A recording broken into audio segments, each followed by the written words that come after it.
So I'm in the town closest kind of to where I live, like the biggest one, and I'm gonna go into the library today. This is the first time I'll go into the library. Hopefully they have books in English. I'm not sure, might as well check it out. And yeah, I'm just gonna see what the library is like in general. Maybe they even have some way of me to be able to learn Portuguese, which would be really cool. It also has like a tourist section, I think, for tourism in this area, so I just thought it would be a good idea to go see it. So yeah, I'll try to film some of it, but I'm gonna go check out the local library.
Okay, so I did get like a library card.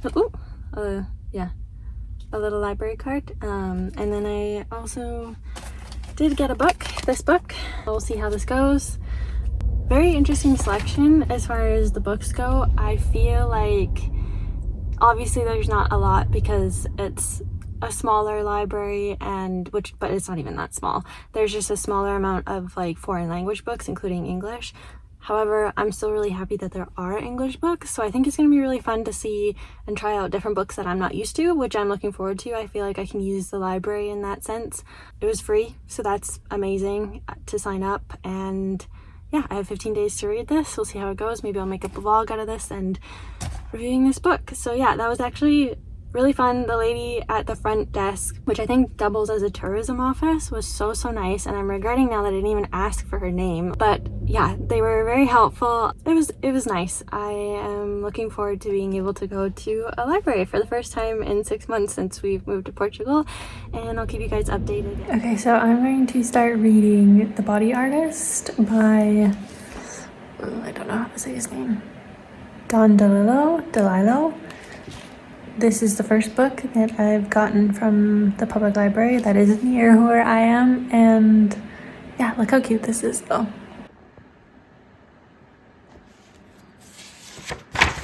Although I do think it's going to be a more serious book, so should be interesting.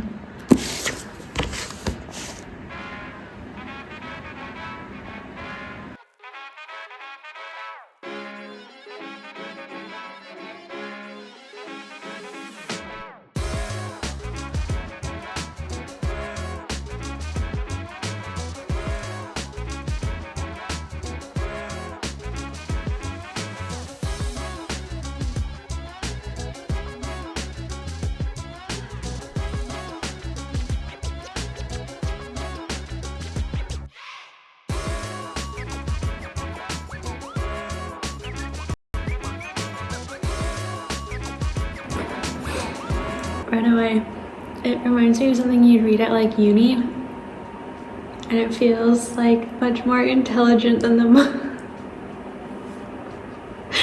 books that I normally read.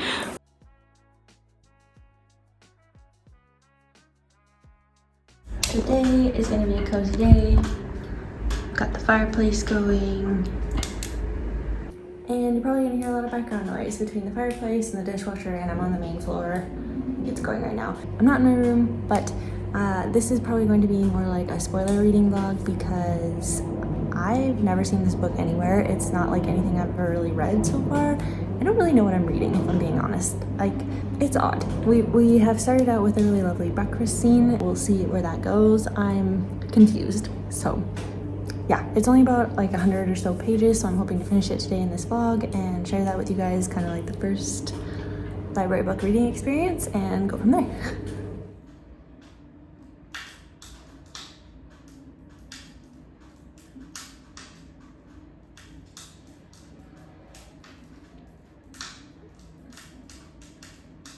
What?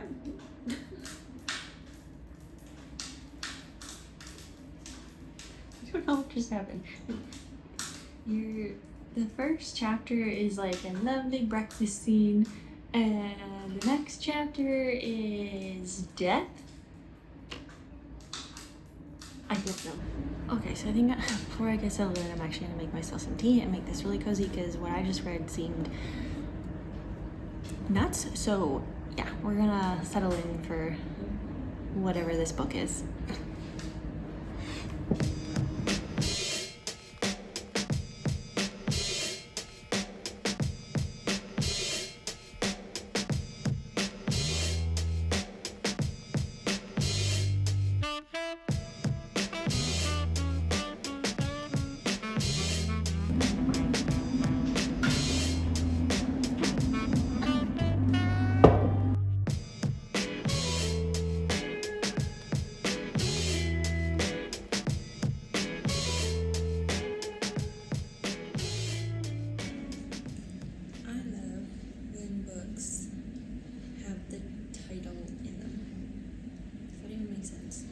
When the book mentions the title in the book.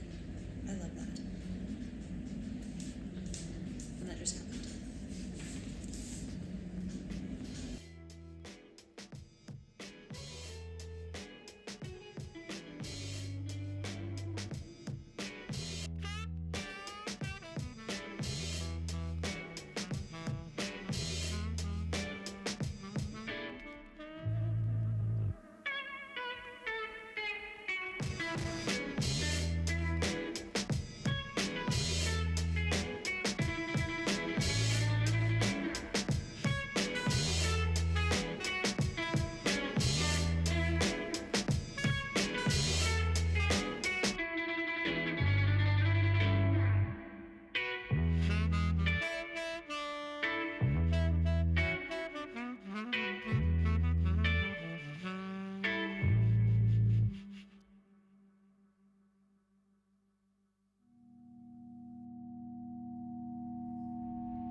I think she found a kid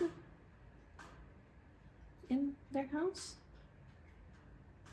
I'm so confused. I don't know if this is a kid or a man, if they're real.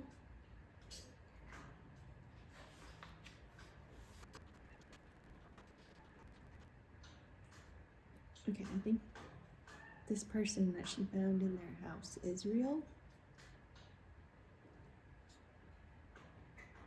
But can't communicate very well.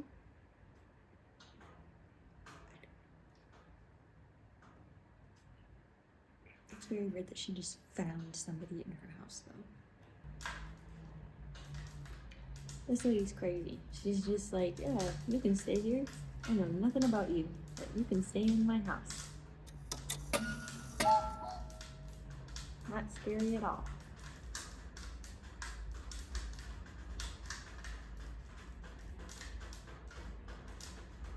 But she's like threatening to kill him out. She's threatening to throw him out if he doesn't like communicate and like say his name.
we had to go get more firewood. So now we're on chapter 5.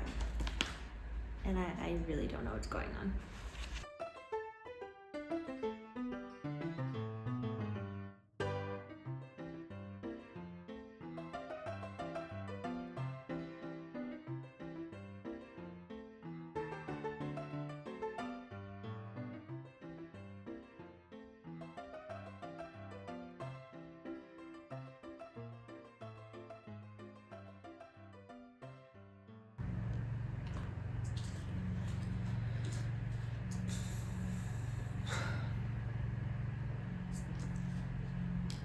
That was weird.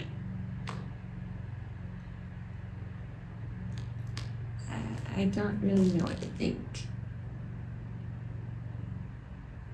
I'm not sure if she was, like, after her husband died, if she was, like, I don't even know, if she had like a split personality disorder and she's imagining everything, but then it wouldn't make sense because the one guy, well, I guess she could be imagining this too, but the one guy says to her, oh yeah, like this young man who belongs in like a psych ward basically is not at the psych ward anymore, and he's obviously living in her house. I honestly cannot tell if she was making him up in her head, like if she thinks that she is Lauren and this like psych ward patient and all these other people that she becomes as like the body artist for her like art and craft. All I know is this woman is nuts. Like regardless of if she's imagining it or making all of it up, like you can just tell she's nuts. This was the weirdest book I've ever read. I'm probably not going to review it, but if you want something that's just going to confuse you, I would recommend this. There were some really good, like the writing is obviously pretty good, but I was a little bit confused some of the time. Like I said, it switches like between perspectives quite a bit, and a lot of like the thoughts and dialogue is half formed, which is done on purpose, but it's just weird. There are some nice moments though, like her friend who takes in her play that she does interpreting becoming all these people and like losing a sense of time, basically says that it's Lauren, the main character's way of, I think she says, showing who you are when you're not rehearsing who you are, which I thought was pretty cool. I like that sentence. But this one's just nuts. Like this whole book just feels like you're watching her fall down grief into an endless spiral of like losing yourself almost entirely. And at the end of the book, it kind of touches on how she wanted to be near the sea again so that it would remind her who she is, but like this was weird. And the way, like if the young man from the psych ward, who doesn't have a name by the way, except for she calls him Mr. Tuttle, I thought that was weird. If he's real, the way she is behaving with this like young man who we literally don't know if they are like a child or a man is so incredibly inappropriate. Like just think of like taking advantage of someone who probably cannot consent to anything, like communicating, touching, nothing. So anyway, this is just a really weird book. I'm not upset that I read it, just very unique and not what I normally read. So yeah, like I'm not gonna recommend it or anything. It's just if you're looking for something weird, something that makes you think, this is pretty interesting. It does say in the front that it's a meditation on love, time, and human perception. So I would say that's pretty accurate. This just wasn't really for me, but I still enjoyed reading something different, and I am excited to check out more books from the library, and this was fun. Let me know if you guys want to see more like library vlogs. They will probably be more spoilerish because honestly a lot of the books at the library I've never heard of. I've never seen anyone talk about them, so they'd kind of just be for fun and exploring the world of books in a way that has nothing to do with like the internet in a way, which I think would be pretty cool. But yeah, hope you guys have a great day.